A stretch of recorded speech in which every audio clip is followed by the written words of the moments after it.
So for the 80th class, we're going to be learning about the Iranian Revolution. And as you can see, this is the last new lesson of chapter 13. And then we have a project, and then it is boot camp time to get you ready for your exam. But I'm getting a bit ahead of myself. So if you were absent today, if you click on class 80, you will see there are 3 rectangles. And the main objective is to practice an LEQ. Here's Mr. Heimler to remind you of that LEQ, but you need some content knowledge before you get there, and that is the hope of today. And let me break this down for you.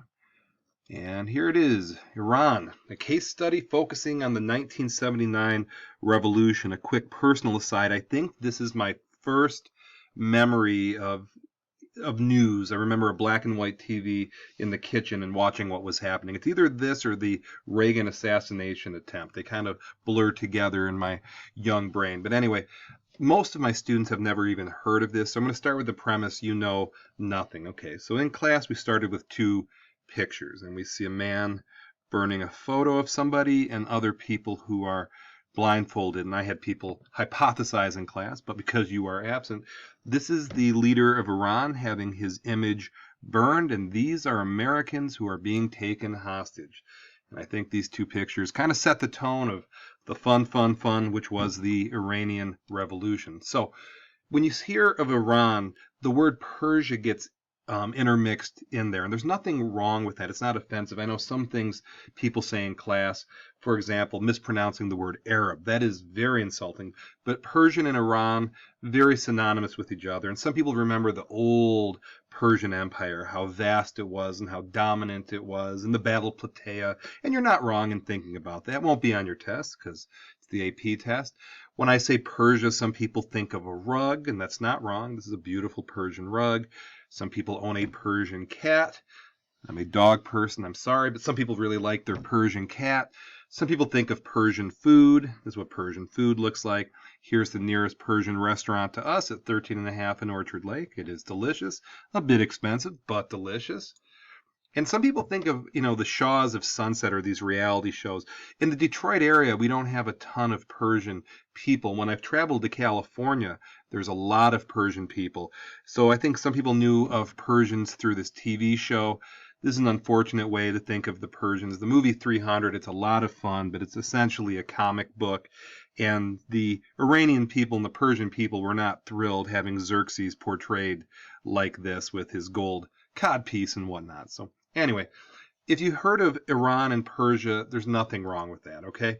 Now, in terms of language, most people didn't know this, that the language of Iran is called Farsi, and there's a particular Persian art. So all you geometry fans, you can see the application of geometry being used in a very cool way. So needless to say, the first part of class was to kind of pick your brain, see what you know, that sort of thing. Okay, and last thing before I move on into the actual revolution, the difference between Persia and Iran, very little. In 1935, they started using Iran as a nationalistic distinction. It is not offensive. It is not offensive at all. If you were to say, for me I'm an Italian-American background, to say, you come from a Mediterranean region. Yeah, I do. It's not offensive. It's true. If you said, well, you're Italian, same thing. Okay, so hopefully you get that. Anyhow, let's do a modern backstory.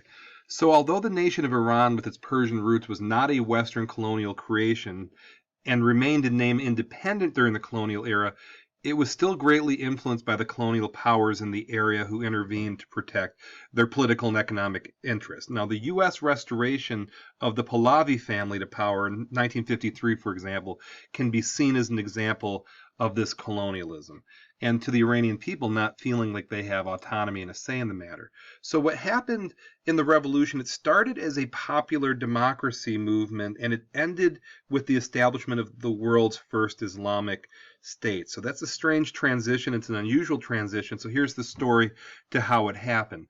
So it starts off with the Shah. Okay, Shah Reza Pahlavi and his circle of relatives and friends. They were running Iran, and they were supported by a lot of the Western powers. But what happened, and you've heard this time and time again in history, the gap between the rich and the poor increased. When people are poor, people get ticked off, and these poor people dissented. They responded to these economic problems, and while they didn't have enough to eat, the Shahs were living in the lap of luxury. Didn't end well in the French Revolution and several other of these revolutions. You can add this to the list. So we have some opposition to the Shah, and the main one was Ayatollah Khomeini. And he was a cleric. He was a Shia cleric in exile. Now, he was the bravest and most outspoken in opposing the Shah. And the Ayatollah promised economic reform and a return to traditional religious values. So a lot of people harken back to that time, the simpler times, religious times, and saying, hey, if you're poor, I'm going to improve your situation. So the Ayatollah had a lot of people listening to him, got a lot of support. And then what happened, the scales tipped into violence. And you can see this picture here. In the late 70s, we see these protests. They become increasingly more violent. You have people going on strike. So what used to be a stable regime is becoming very unstable quickly. And eventually the Shah says, to heck with this. I am getting out of Dodge. And he takes off in January of 79 for an extended vacation. He never did return. And at this point, the Khomeini supporters were thrilled. They tore down all of the vestiges of the old regime and welcomed Ayatollah Khomeini back to bring Iran this religious, traditional, economically more fair regime.